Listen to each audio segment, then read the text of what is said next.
We're live with Chris Ellis in Washington, D.C. So, Chris, how's the convention been going so far? Been really good. I really love the Twinkies. They've been excellent. I had a great flight over. Really, really smooth. Got in a cab yesterday. It was the guy's first day. Took me 2 hours to get here from the airport. It was an absolute nightmare. But when I did get here, it's been really, really good. And when you look at DC from certain angles, you could be in London. Everything's a little bit bigger. Cars are bigger. The buildings are bigger. Some of the bigger. So it's been really, really good fun. And last night we went out with Jason King, and we actually got a homeless lady, an actual hotel room in the Marriott. That was epic. There's so much I can learn from this guy. I'm really glad that I came here. So you had an extra room, and you went out on the street and found a homeless person to stay in the room? Yeah. Very we cool. just went. I kind of like tagged along, but I was kind of nervous and I didn't know what to do, and so I kind of felt like a fifth wheel, and I wasn't sure what to say. So I didn't just want to go up like as somebody that isn't from America to a homeless person in America and say, hi, by the way, do you want like a hotel room? And obviously we didn't want to film it. We didn't want to influence the thing with cameras or No, that would have been. Yeah. I think that would have been insensitive to the person. So what I learned from that whole trip last night was that like literally you just go out to somebody and say, look, are you cold, or do you need somewhere to stay tonight? And you just sit down next to them. You don't like talk down to them. You just sit down next to them and you just say, look, we've got this hotel room. So we came back to the hotel, we booked out the room, we got the key, and then we all went out to meet her, and then we walked her back to the hotel, and we just kind of walked with her so it didn't, so it looked cool and everything. And yeah, she was really happy, and I was like, I love these people. I really like it here. I want to come out here more. I want to learn more stuff like that, and then take that back to London with me. Very cool. And we're going to see Jason speak this morning at the conference. He's headlining. So, very cool. And he just got done running across the country. Yeah. I keep saying this. He is the best person in the whole Bitcoin space. Well, like everyone else, like talking about the price and startups and frictionless shopping and all that bullshit, and he just keeps it real. Like he's just a real person. What's interesting is both Jason and Andreas have this incredible focus on charity. Andreas with the remittances, Jason with the homelessness, and that they're able to see this future of Bitcoin that's way beyond just the money or people getting rich or any of that nonsense. It's about the access to money and the access to loans and micro-lending, the kind of thing.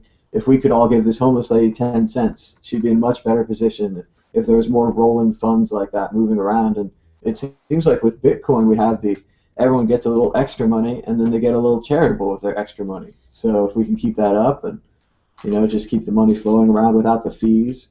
Maybe if we think about all the money that was eaten up by credit card fees, it could go to homeless instead. See, we've completely got money back to front. At the moment, everyone's trying to have something just so that someone else can't have it.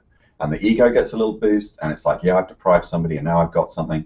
And everyone's telling themselves the same story, that they're going to buy at the right time, that they're going to sell at the high, and then they're going to have enough money they don't have to worry about it. And some people are even thinking, I'll fly to the Cayman Islands, and it doesn't matter if World War III breaks out. Right? And so we're all going around with this story, but I tell you what, we've got this completely fucking wrong. Money is for giving, right? And I think we're entering a culture now where actually the blockchain becomes like our canvas on which we can leave messages to the future. And we can say, like, I believe in this identity. I want to become this person. And this blockchain thing gives me a canvas on which I can communicate that forever. And so then actually you're not going to want to hold your money for very long. And as we start to see more kind of crowdfundings like the people that very kindly gave to this trip so that we could be here doing this, the more people will start to get less nervous about their actions in the future. You won't have to think like, is this going to be worth it, or am I just going to waste all my time and money? I think Cory Doctorow talked about this in Down and Out in the Magic Kingdom. It's a very famous book. You should look it up. It's open source on the internet. And you're going to have this kind of reputation economy where people are going to live on their reputations. But even the people that have terrible reputations, they'll still be able to survive. They'll still have enough just that they can live. But then you're going to have this kind of elite group that is going to go around being really authentic and just making really cool stuff. And people are just going to send the money, because when you can leverage 3.5 billion people across the planet, which is currently the estimated number of people on the internet, which is the potential addressable market of Bitcoin, then you don't have to worry about who can pay you locally, what local businesses are there. Has there been a big franchise that's recently come to your town or whatever that you can go get a job in? The whole world is your potential customer. Well, it's very much like finding that support that you need. When you're a kid and you're all alone and you like punk rock music and you're the only one in your town that likes that, you're very alone. But with the internet, you're connected to everyone else, and you have this new crowdsourcing thing where if you can say, I'm an honest kid, I want to learn guitar, I don't have a guitar, you could essentially get a guitar from Bitcoin.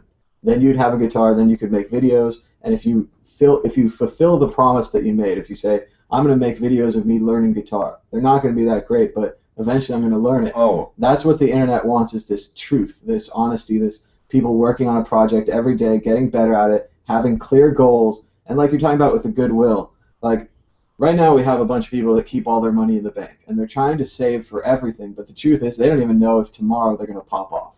Like, nobody knows, even rich people. Yeah. So in the future, what you're describing and what Corey described in the Magic Kingdom with the woofie system and with reputation that lasts is like more of an elite that's not based on money, but it's based on quality. And people out doing good things and people with clear actions. Like, it's much more about being transparent and kind of like being like Mr. Rogers. Like, our intentions are good. Like, we're not lying. Like, our intentions are good. And when the internet sees you back that up enough time, people don't feel bad giving you $5. They know it's going to go towards a good project. Yeah. And if your actions started changing, they would stop giving you the $5. I'd really like to see crowdfunded scholarship. So, like, if somebody comes along and says, look, I really want to be a computer programmer, and a whole bunch of people go, yeah, I want more computer programmers to exist in the world. I like the look of this kid.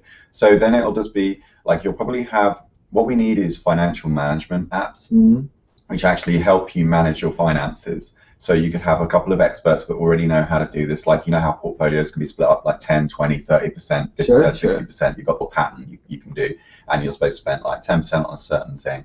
Or you'll get these automated apps that you just put, or you tell it all of your Bitcoin holdings and everything, and then it kind of works it out. And it says, right, well, you've got enough budget, you know, to help this kid. Or maybe it just divides the total number of Bitcoins you have allocated to that theme, and then it just divides them up over all the people that are in there within a given frame of time. And then if everyone starts to do that, then all of a sudden that takes away taxation, because now you're funding the education system, you see. And so now someone will be able to say, look, I want to learn how to play the guitar, or I want to learn how to, I don't know, climb a mountain or something like this, or I want to learn another language, right? And people will just say, yeah, I believe that too, and I want you to have this.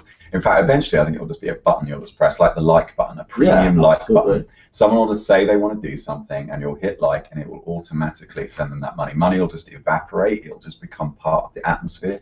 We won't be counting it anymore. Like, Bitcoin's really good. You don't have to count your Bitcoins, right? It's already counted. And I really look forward to it. So I also want to say it has been really good to meet you as well. This has been really cool. Kind of surreal, because I hadn't slept for like 24 hours when I got here, so I was a bit of a zombie. But like, seeing everybody in 3D is also kind of cool. We did the Bitcoin group last night. That was interesting. That was really, really cool to have like all of us around the table. I got some more money last night. Pierre Bell, thank you very much, sent me 15 cents Bitcoins. That was very, very kind. And I guess we should talk a little bit about, you know, what we want to do now, because I spoke to Stephanie Murphy last night, and they're going up to Porkfest after this, and we want to do that. So we need to get a ride. So I guess we need to come up, like today, we need to come up with like a hashtag like Bitcoin America, or the American Tour, Bit American Tour, something like this. And then we can like go across America and get like businesses into Bitcoin, interview people on the street about Bitcoin, find out what they think about it, get like the local perspective. Do you know what I mean? That's what I think would be a really good idea. So yeah, we want people's ideas from the internet. You need to be like saying down here in the comments what you want us to do, because we've got just about enough money, I think, to last us a week, maybe. And that will get us possibly up to New Hampshire, and we can go up there. We can make some more videos. We're going to be making videos every single day on the YouTube, probably making more later on. I spoke to Jeffrey Tucker yesterday. Spoke to what those guys' names? Zotom. Zotom. I can't pronounce it. I've only ever seen it written down. Sure. And so we definitely want to get them. They're going to be singing at 9:30 tonight. So hopefully we can get like a camera rigged up. Definitely get filming that.